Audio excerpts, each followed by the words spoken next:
kwento sa sinagtala. Pinili niya ba una si Ice Water? Pakinggan natin, 1 minutes battle to, unang banat, Ice Water.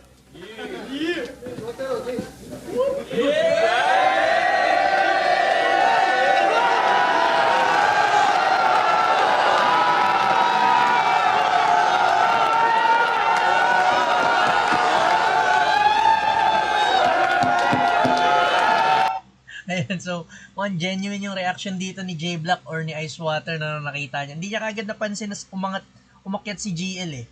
So, nagulat talaga siya na si GL yung makakalaban niya.